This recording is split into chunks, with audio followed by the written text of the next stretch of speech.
Hello friends, எல்லோரும் எப்படி இருக்கீங்க? இன்றைக்கி நம்ம பார்க்க போகிறது ஒரு சாஃப்டான பரோட்டா பார்க்க போகிறோங்க. வீட்டிலையே ரொம்ப ஈஸியாக குழந்தைங்களுக்கு பிடிச்ச மாதிரி ரொம்ப சிம்பிளாக ஒரு சில இன்க்ரீடியன்ட்ஸ் வச்சு செஞ்சிடலாம். வாங்க, இது பார்க்கவுமே ரொம்ப அழகாக இருக்கும். வாங்க எப்படி செய்கிறதுன்னு பார்க்கலாம். மைதா ஒரு கப் எடுத்திருக்கேன். மைதா பிடிக்காதவங்க கோதுமை மாவு கூட சேர்த்துக்கலாம். இது கூடவே சமையல் எண்ணெய் ஒரு ஸ்பூன் சேர்க்குறேன். கூடவே ஒரு பிஞ்ச் உப்பு, ஒரு பிஞ்ச் சுகர் சேர்க்குறேன். நல்ல மாவு கூட எல்லாமே கலக்கிற மாதிரி முதல்ல கலந்து விட்டுட்டு இது கூடவே ஒரு முட்டையும் அடித்து சேர்த்துக்கிறேன். முட்டை பிடிக்காதவங்க நம்ம ஈஸ்ட்டை வெதுவெதுப்பான தண்ணியில் கலந்து அதையும் இது கூட சேர்த்துக்கலாம்.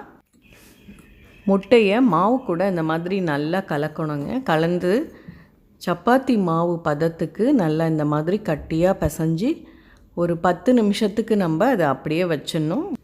நமக்கு பரோட்டா எவ்வளோ பெருசு வேணுமோ அந்த அளவுக்கு நம்ம மாவு அதுக்கு தகுந்த மாதிரி உருட்டி இந்த மாதிரி எடுத்து வச்சிடுறோம்.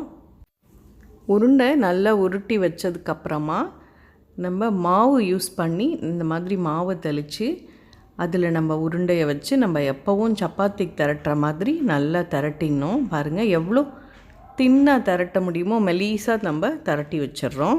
இதை நல்லா மெலீஸாக திரட்டிட்டு அதில் பால் பவுடர், மில்க் பவுடர் நம்ம இந்த மாதிரி லேசாக தூவி விடுறோம்.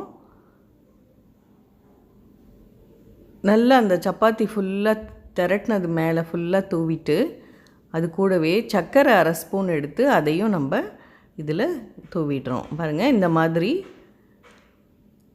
நல்ல பரவலாக தூவி விட்டுட்டு சைடில் இந்த மாதிரி மடித்து அதை அப்படியே சதுரமாக வர்ற மாதிரி நம்ம மடிச்சிடுறோம்.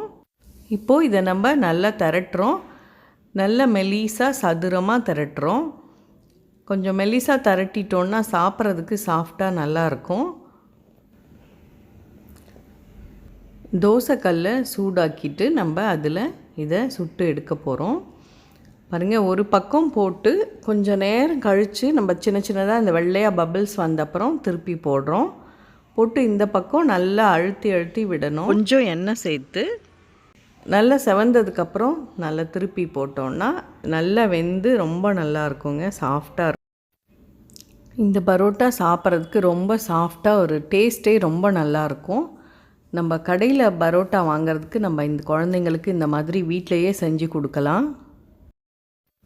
ஒரு சின்ன ரெக்வெஸ்ட், இந்த வீடியோ உங்களுக்கு பிடிச்சிருந்தா உங்கள் ஃப்ரெண்ட்ஸ் அண்ட் ரிலேஷனுக்கு ஷேர் பண்ணுங்கள். சப்ஸ்கிரைப் பண்ண மறந்துடாதீங்க. லைக் பண்ணிவிடுங்க. தேங்க்யூ.